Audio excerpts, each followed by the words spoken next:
Alors pour commencer, j'aimerais vous parler de ma voisine. C'est une histoire assez parlante. De l'extérieur, tout semblait parfait, vous voyez, mais à l'intérieur, c'était le grand silence, une sorte de désert, le sentiment d'être un peu une étrangère dans sa propre existence. C'est une sensation que l'on connaît tous un peu, je crois, celle d'être physiquement là, mais sans y être vraiment. Et puis un jour, un moment tout bête, face à son miroir, une question jaillit. Toute simple, mais en même temps totalement déstabilisante. Et cette question, ça a été le déclic, le vrai point de départ de tout un cheminement. Parce que pour la toute première fois, elle était obligée de se regarder vraiment, de tourner son regard vers l'intérieur. En fait, ce que son expérience révèle, c'est une vérité qui nous touche absolument tous. On passe notre vie à tisser des liens, à construire des relations avec les autres, mais on en oublie une, la plus importante de toutes, la plus fondamentale, la relation avec soi-même. Et ça nous amène à une question qui est juste fondamentale. Comment est-ce qu'on peut aimer quelqu'un qu'on ne connaît pas ? C'est impossible, n'est-ce pas ? Eh bien, pour soi, c'est exactement la même chose. L'amour de soi, ça ne peut pas exister sans la connaissance de soi. Et tout commence là, dans l'art, un peu oublié, de se poser des questions. On a tous cette tendance, ce réflexe de chercher à l'extérieur ce qui nous manque. On cherche la validation chez les autres, on attend leur amour, leur compréhension. C'est presque comme si on mendiait des choses qui en réalité sont déjà en nous.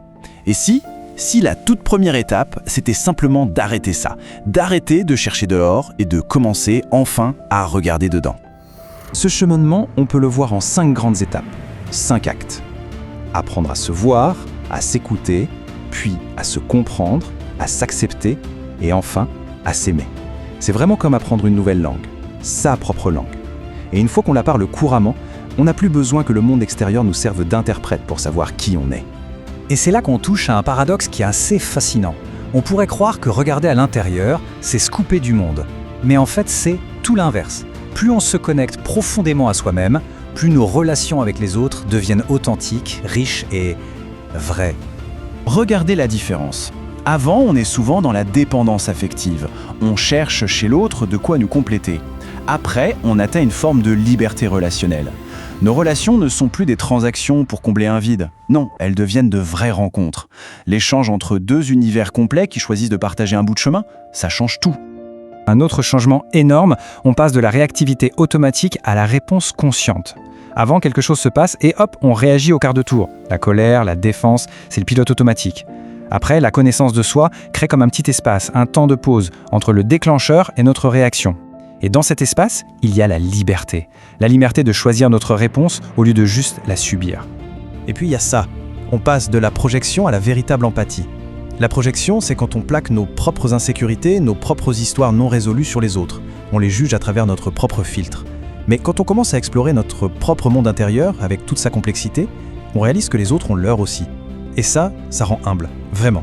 Et beaucoup, beaucoup moins rapide à juger. Et ça, c'est peut-être l'un des changements les plus profonds, la solitude. Elle change complètement de visage. Ce n'est plus ce vide angoissant qu'il faut fuir à tout prix. Ça devient un espace précieux, un temps choisi pour se retrouver. La peur d'être seul se transforme petit à petit en plaisir d'être avec soi-même. D'accord. Tout ça, ça peut sembler un peu philosophique, un peu conceptuel. Mais ce qui est incroyable, c'est que ce n'est pas que de la théorie. Ce travail intérieur, il a des effets bien réels, concrets et même mesurables sur la biologie de notre cerveau. Alors regardons d'un peu plus près comment ça marche.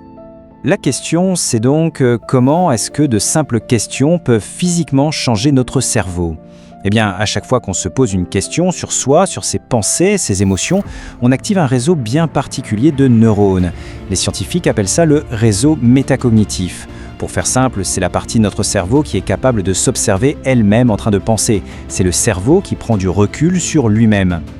Il faut voir ça comme un entraînement, vraiment. Plus on pratique l'introspection, plus on muscle ce réseau. Et les bénéfices sont multiples. Ça améliore le contrôle cognitif, notre capacité à nous concentrer, ça renforce la mémoire parce qu'on traite l'information de manière plus profonde, ça favorise ce qu'on appelle la plasticité synaptique, c'est-à-dire que notre cerveau crée littéralement de nouvelles connexions, il apprend, et, point crucial, ça nous aide à mieux réguler nos émotions, en calmant un peu l'amygdale, notre centre de la peur. C'est donc un changement bien physique et qui s'inscrit dans la durée. Bon, la science c'est passionnant, la théorie aussi, mais la question c'est concrètement, on fait comment ? Comment on commence ? Alors voilà un plan d'action tout simple pour passer de la théorie à la pratique dès maintenant.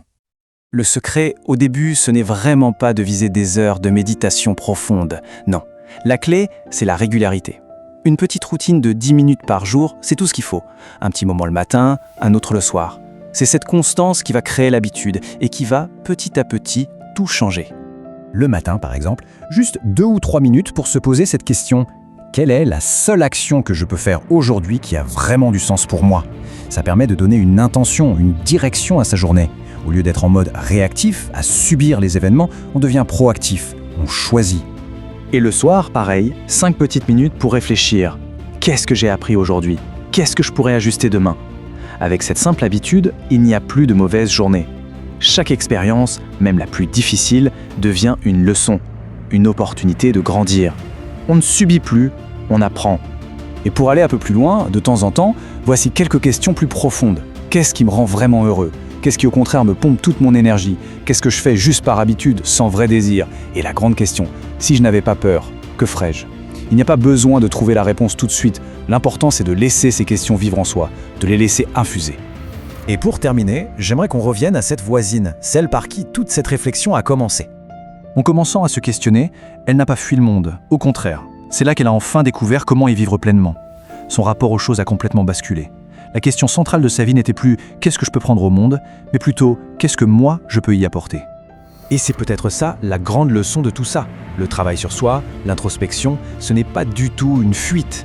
C'est tout l'inverse. C'est le chemin, un peu secret, pour enfin entrer dans le monde. Pour de vrai. Pour être totalement présent à sa propre existence. Alors, je vous laisse avec cette dernière question, une pensée à emporter avec vous. Pourquoi attend-on si souvent que le monde nous accorde son attention alors qu'on se l'offre si rarement à soi-même? C'est une bonne question pour commencer à explorer ce continent immense et fascinant qu'est notre propre monde intérieur.